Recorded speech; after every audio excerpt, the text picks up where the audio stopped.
불맛 제육볶음, 진득한 국물 제육볶음. 여러분들은 어떤 제육볶음을 더 선호하시나요? 오늘은 불고기용 전지 앞다리살을 이용하여 두 가지 버전의 제육볶음을 만들어 보겠습니다. 먼저 1kg의 고기를 500g씩 두 덩이로 나누겠습니다.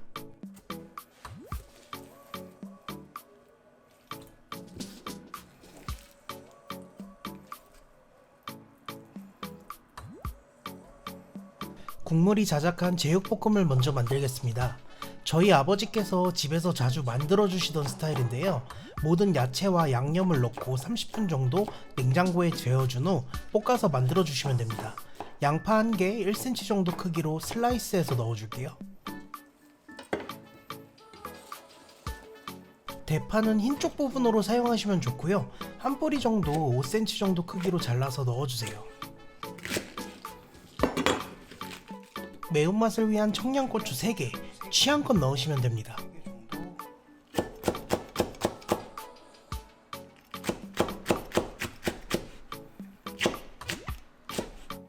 이제 양념장을 만들어 볼게요.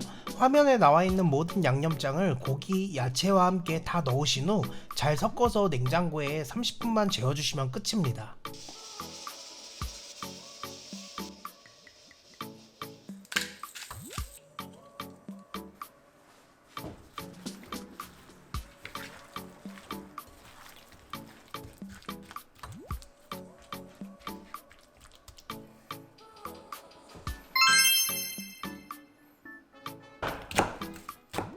이번에는 야채 식감이 아삭아삭 살아있는 불맛 제육볶음입니다.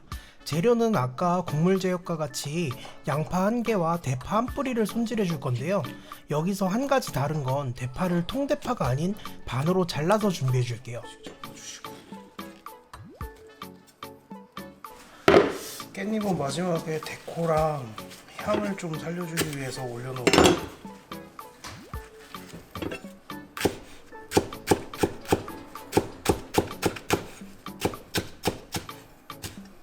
불맛 제육도 양념장을 만들어 주겠습니다. 이 양념장은 고기를 한번 볶아준 후 넣어줄 테니 고기와 함께 섞지 마시고 따로 준비해주세요. 화면에 나오는 비율로 섞어서 준비해주세요. 저는 양념장이 쓰고 약간 남더라고요. 이 레시피를 이용하실 때는 고기 600g 정도 준비해주시면 양념장 양이 딱일 것 같습니다.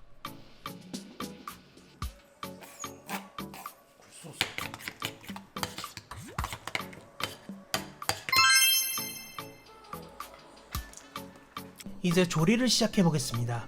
조리 과정에 따라 똑같은 레시피도 맛이 확연하게 달라질 수도 있는데요. 일단 국물 제육은 뭐 별거 없습니다. 예열한 팬에 기름을 조금 둘러주신 후 12분 정도 볶아주시면 됩니다.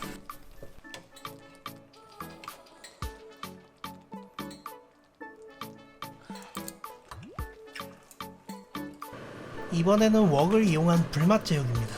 제가 영상에서 여러 번 말씀드렸지만 가정에서는 이렇게 불 내시면 안 되고요.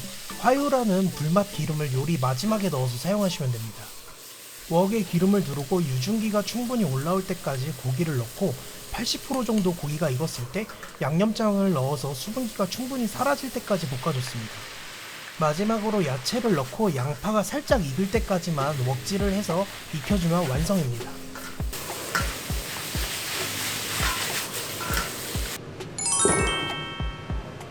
오늘의 메뉴 두 가지 버전의 제육볶음 완성입니다. 아까 준비한 깻잎과 통깨도 뿌려주세요.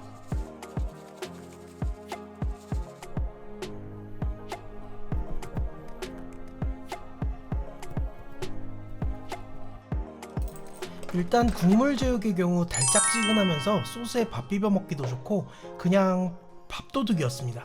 밥 반찬 뭐 땡기는 게 없다 그럴 때는 이 레시피로 꼭 해서 드셔보세요. 제가 장담하는데 밥 2공기 순삭입니다.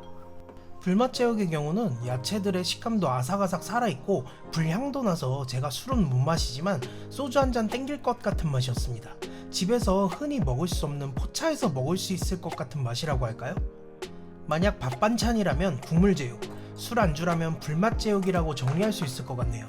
이 가격이면 사 먹겠다라고 생각한다면 저는 국물 제육은 8,000원 정도, 불맛 제육은 12,000원 정도면 괜찮을 것 같은 맛이었습니다. 먹방할 수 있을까?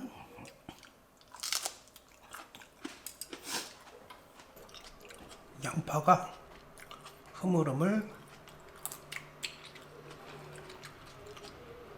직화한 건 빳빳하죠. 우열을 가리기가 힘드네. 이거는 약간 호불호 없는 그런 맛? 밥도둑이야. 밥 비벼 먹으면 정말 맛있을 맛.